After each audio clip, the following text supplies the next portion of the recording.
Hello, chili beans. That's what we say in California. But I'm Natalie, and I'm here in my new home in Italy that I just bought, and I'm going to give you the reveal of the girls' room. And I may lose a few subscribers because the colors are a little crazy, but I have been painting white walls for years, and I'm really ready for some color. I am not happy with the floors, so this is phase one. I'm not really sure what to do about it. I would like to have wood floors, but as someone recently said, when we do wood floors here in Italy, you're still not getting the air in between. So the construction is going to be straight on concrete or brick or whatever it is, so it's not quite the same feeling, but you still can get the natural feel of the wood. I grew up in California with beautiful gloss white, thick porch floors in a big part of the house. And they were easy to clean, you know, they always looked good. The house was filled with light. And so I would love to return to that at some point. Maybe I'll end up doing that in the studio space down below, because there's a kind of a fundo garage space below that will be my furniture painting studio. Okay, so here we go. It's exciting. Okay, here's the room before. You can see what the floors look like. There's the balcony door that goes out, or there's the French doors that go out to a balcony. The armoire was left here. I asked them to leave it here. And I will work on that at some point. Maybe paint it inside. The veneer is a bit of a mess. And the floors have this, you know, it's very practical, easy to clean, but kind of a weird mocha color with yellow grout. And here's the reveal.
I understand that this is an extremely stupid little roller, but I didn't want, for one, to strain my neck, and I thought I would have more control and it wouldn't get all drippy all over.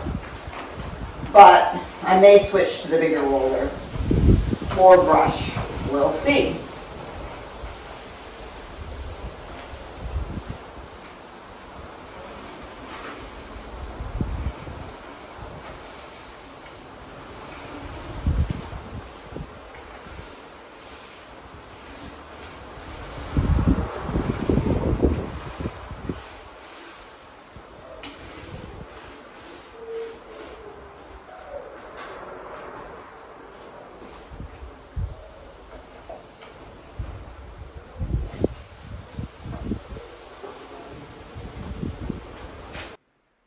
I wanted to paint it in sections so I could have a feeling if I even liked the color combination.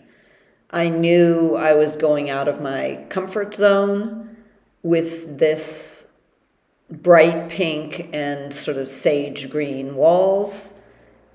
And I thought, I'm just going to go for it. And if I don't like it, I'll change it. So first I started with a little roller, which was like a little fuzzy roller. And it worked, but it was just too time consuming. And so then I switched to a bigger roller.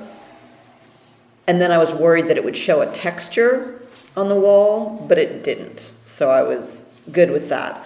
The walls I brushed out with a big kind of thick Italian hand brush, which you can also stick onto the end of the pole.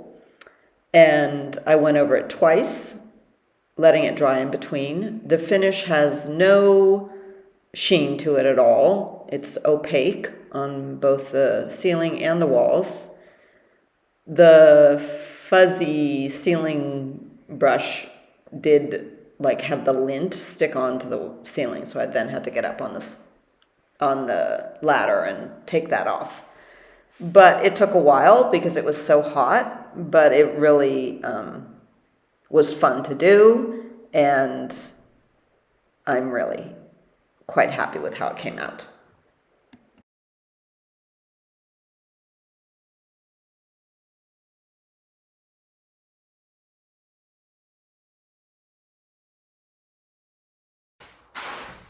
Hey everybody, here I am, and I'm going to show you how I cut the line on the ceiling with the fuchsia pink and this sage green. I first tried with tape. Let's see if I can find some tape here.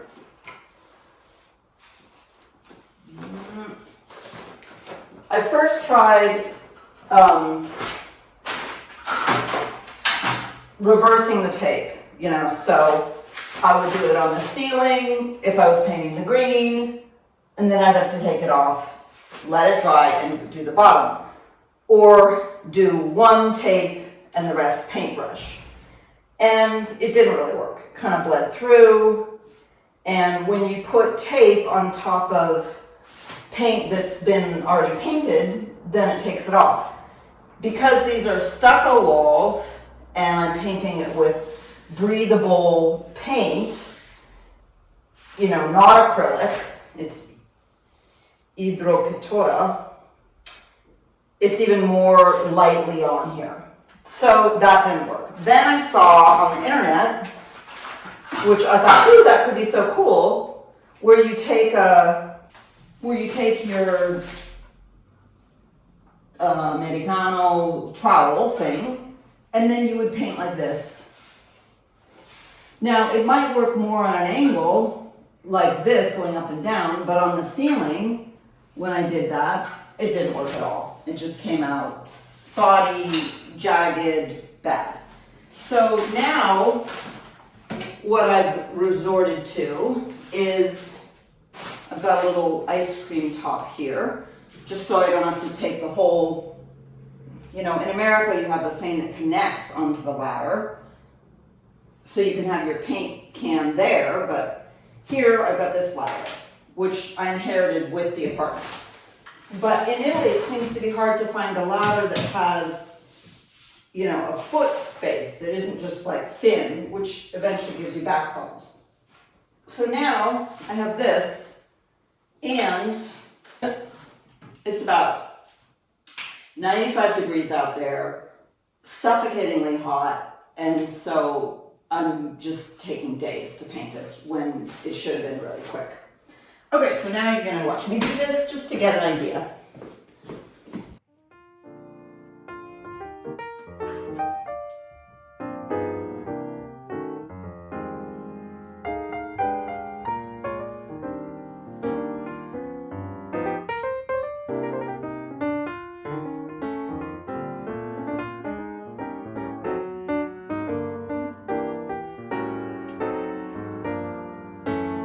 Now I'm going to just try it with this angle brush and see if I can't get a clean line.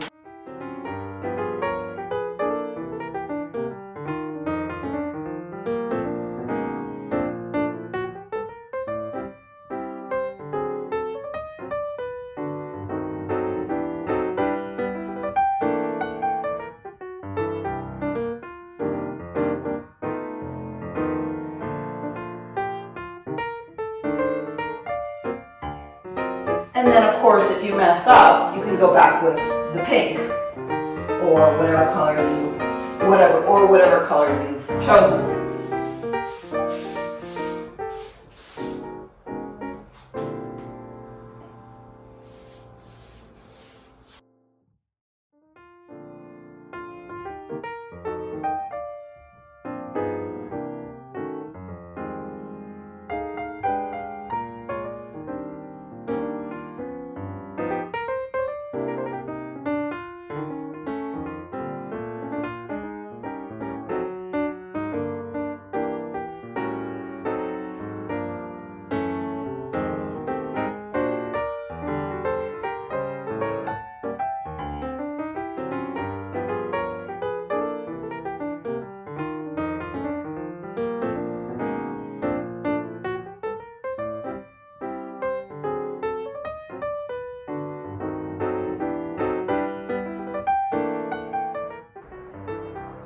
Good morning from Umbria.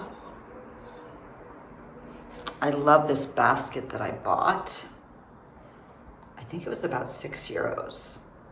Very simple, but makes me happy. And then here I have my ongoing obsession with cuttings and trying to grow a garden from cuttings. I have wisteria seeds.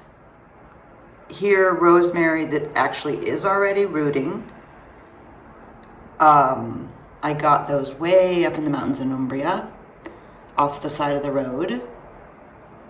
And then I have hibiscus blossoms drying, these ones here. The hibiscus blew off in a rainstorm from my garden, from my terrace garden, and I opened up kind of shredded it a bit. And these are petunia vine blossoms in red and pink. And I'm going to see if I can make a dye bath out of that. Maybe dye some antique vintage napkins if I could find some at a secondhand store. Punto usato, we say here. So this is what makes my heart sing. I just get so excited about tinting things, fabrics, clothing from natural, found ingredients. And you can see the roots growing there. Ah, the rosemary. So fresh.